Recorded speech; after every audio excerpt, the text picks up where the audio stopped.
ओम नमः शिवाय। शिवजी सदा सहाय। ओम नमः शिवाय। गुरुजी सदा सहाय। भगवान शंकर का इंद्र रूप धारण करके उपमन्यु के भक्ति भाव की परीक्षा लेना, उन्हें क्षीर सागर आदि देकर बहुत से वर देना और अपना पुत्र मानकर पार्वती के हाथ में सौंपना। कृतार्थ हुए उपमन्यु का अपनी माता के स्थान पर लौटना। तदंतर भगवान विष्णु के अनुरोध करने पर श्री शिवजी ने पहले इंद्र का रूप धारण करके उपमन्यु के पास जाने का विचार किया। फिर श्वेत ऐरावत पर आरूढ़ हो स्वयं देवराज इंद्र का शरीर ग्रहण करके भगवान सदाशिव देवता, असुर, सिद्ध तथा बड़े बड़े नागों के साथ उपमन्यु मुनि के तपोवन की ओर चले। उस समय वह ऐरावत दाई सूंड में चवर लेकर शची सहित दिव्य रूप वाले देवराज इंद्र को हवा कर रहा था और बाई सूंड से श्वेत छत्र लेकर उन पर लगाए चला जा रहा था। इंद्र का रूप धारण के उमा सहित भगवान सदाशिव उस श्वेत छत्र के से उसी तरह सुशोभित हो रहे थे जैसे उदित हुए पूर्ण चंद्र मंडल में मंद्राचल शोभायमान होता है। इस तरह इंद्र के स्वरूप का आश्रय ले परमेश्वर शिव उपमन्यु के उस आश्रम पर अपने उस भक्त पर अनुग्रह करने के लिए जा पहुंचे। इंद्र रूपधारी परमेश्वर शिव को आया देख मुनियों में श्रेष्ठ उपमन्यु मुनि ने मस्तक झुकाकर प्रणाम किया और इस प्रकार कहा, देवेश्वर जगन्नाथ भगवान देव शिरोमणि, आप स्वयं यहाँ पधारे, इससे मेरा यह आश्रम पवित्र हो गया। इंद्र रूपधारी शिव बोले, उत्तम व्रत का पालन करने वाले धौम्य के बड़े भैया महामुने उपमन्यु, मैं तुम्हारी इस तपस्या से बहुत संतुष्ट हूँ। तुम वर मांगो, मैं तुम्हें संपूर्ण अभीष्ट वस्तुएं प्रदान करूंगा। वायु देवता कहते हैं, उन इंद्रदेव के ऐसा कहने पर उस समय मुनि प्रवर उपमन्यु ने हाथ जोड़कर कहा, मैं भगवान शिव की भक्ति मांगता हूँ।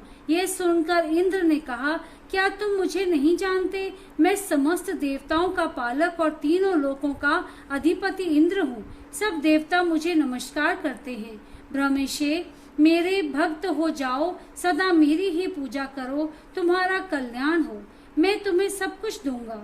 निर्गुण रुद्र को त्याग दो।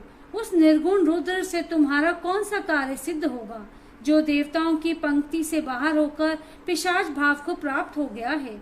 वायु देवता कहते हैं, यह सुनकर पंचाक्षर मंत्र का जप करते हुए वे मुनि उपमन्यु इंद्र को अपने धर्म में विघ्न डालने के लिए आया हुआ जानकर बोले। उपमन्यु ने कहा, यद्यपि तुम भगवान शिव की निंदा में तत्पर हो, तथापि इसी प्रसंग में परमात्मा महादेव जी की निर्गुणता बताकर तुमने स्वयं ही उनका संपूर्ण महत्व स्पष्ट रूप से कह दिया। तुम नहीं जानते कि भगवान रुद्र संपूर्ण देवेश्वरों के भी ईश्वर हैं, ब्रह्मा विष्णु और महेश के भी जनक हैं तथा प्रकृति से परे हैं। ब्रह्मवादी लोग उन्हीं को सत असत व्यक्त अव्यक्त तथा नित्य एक और अनेक कहते हैं। अतः मैं उन्हीं से वर मांगूंगा जो युक्तिवाद से परे तथा सांख्य और योग के सारभूत अर्थ का ज्ञान प्रदान करने वाले हैं। तत्वज्ञानी पुरुष उत्कृष्ट जानकर जिनकी उपासना करते हैं, उन भगवान शिव से ही मैं वर मांगूंगा। देवधम, दूध के लिए जो मेरी इच्छा है वह यूं ही रह जाए, परंतु शिवास्त्र के द्वारा तुम्हारा वध करके मैं अपने इस शरीर को त्याग दूंगा। वायु देवता कहते हैं, ऐसा कहकर स्वयं मन जाने का निश्चय करके उपमन्यु दूध की भी इच्छा छोड़कर इंद्र का वध करने के लिए उद्यत हो गए। उस समय अघोर अस्त्र से अभिमंत्रित घोर भस्म को लेकर मुनि ने इंद्र के उद्देश्य से छोड़ दिया और बड़ी जोर से सिंहनाद किया। फिर शंभु के युगल चरण विंदों का चिंतन करते हुए वे अपनी देह को दग्ध करने के लिए उद्यत हो गए और आग्नेयी धारण करके स्थित हुए। ब्राह्मण उपमन्यु जब इस प्रकार स्थित हुए, तब भग देवता के नेत्र का नाश करने वाले भगवान शिव ने योगी उपमन्यु की उस धारणा को अपनी सौम्य दृष्टि से रोक दिया। उनके छोड़े हुए उस अघोर रास्त्र को नंदीश्वर की आज्ञा से शिव वल्लभ नंदी ने बीच में ही पकड़ लिया। तत्पश्चात परमेश्वर भगवान शिव ने अपने बालेंदु शेखर रूप को धारण कर लिया और ब्राह्मण उपमन्यु को उसे दिखाया। इतना ही नहीं, उस प्रभु ने उस मुनि को सहस्त्र क्षीर सागर, सुधा सागर, दधी आदि के सागर, घृत के समुद्र, फल संबंधी रस के समुद्र तथा भोज्य पदार्थों के समुद्र का दर्शन कराया और पुओं का पहाड़ खड़ा करके दिखा दिया। इसी तरह देवी पार्वती के साथ महादेव जी वहां वृषभ पर आरूढ़ दिखाई दिए। वे अपने गणाध्यक्षों तथा त्रिशूल आदि दिव्य यास्त्रों से घिरे हुए थे। देवलोक में दुदुम्बियां बजने लगी, आकाश में फूलों की वर्षा होने लगी तथा विष्णु, ब्रह्मा और इंद्र आदि देवताओं से 10 दिशाएं आच्छादित हो गईं। उस समय उपमन्यु आनंद सागर की लहरों से घिरे हुए थे। वे भक्ति विनम्र चित्त से पृथ्वी पर दंड की भांति पड़ गए। इसी समय वहां मुस्कुराते हुए भगवान शिव ने यहाँ आओ कहकर उन्हें बुलाया और उनका मस्तक सूंघकर अनेक वर दिए। शिव बोले, वत्स, तुम अपने भाई बंधुओं के साथ सदा इच्छा अनुसार भक्ष्य भोजन पदार्थ का उपभोग करो। दुख से छूटकर सर्वदा सुखी रहो। तुम्हारे हृदय में मेरे प्रति भक्ति सदा बनी रहे।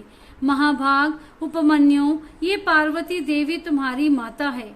आज मैंने तुम्हें अपना पुत्र बना लिया और तुम्हारे लिए क्षीर सागर प्रदान किया। केवल दूध का ही नहीं, मधु, दही, अन्न, घी, भात तथा फल आदि के रस का भी समुद्र तुम्हें दे दिया। ये पुओं के पहाड़ तथा भक्ष्य भोज्य पदार्थों के सागर मैंने तुम्हें समर्पित किए। महामुने, ये सब ग्रहण करो। आज से मैं महादेव तुम्हारा पिता हूँ और जगदम्बा उमा तुम्हारी माता है। मैंने तुम्हें अमर तत्व तथा गणपति का सनातन पद प्रदान किया। अब तुम्हारे मन में जो दूसरी अभिलाषाएं हैं उन सबको तुम बड़ी प्रसन्नता के साथ वर के रूप में मांगो। मैं संतुष्ट हूँ, इसीलिए वह सब दूंगा। इस विषय में कोई अन्यथा विचार नहीं करना चाहिए।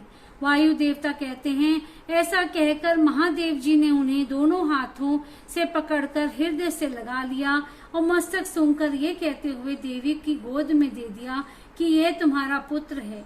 देवी ने कार्तिकेय की भांति प्रेम पूर्वक उनके मस्तक पर अपना कर कमल रखा और उन्हें अविनाशी कुमार पद प्रदान किया। क्षीर सागर ने भी साकार रूप धारण करके उनके हाथ में अनुश्र पिंडी भूत स्वादिष्ट दूध समर्पित किया। तत्पश्चात पार्वती देवी ने संतुष्ट चित्त हो उन्हें योग जनित ऐश्वर्य, सदा संतोष, अविनाशिनी ब्रह्म विद्या और उत्तम समृद्धियां प्रदान की।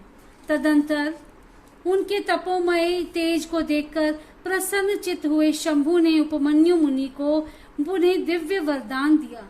पाशुपत व्रत, पाशुपत ज्ञान, तात्विक व्रत योग तथा चिरकाल तक उसके प्रवचन की परम पटुता उन्हें प्रदान की।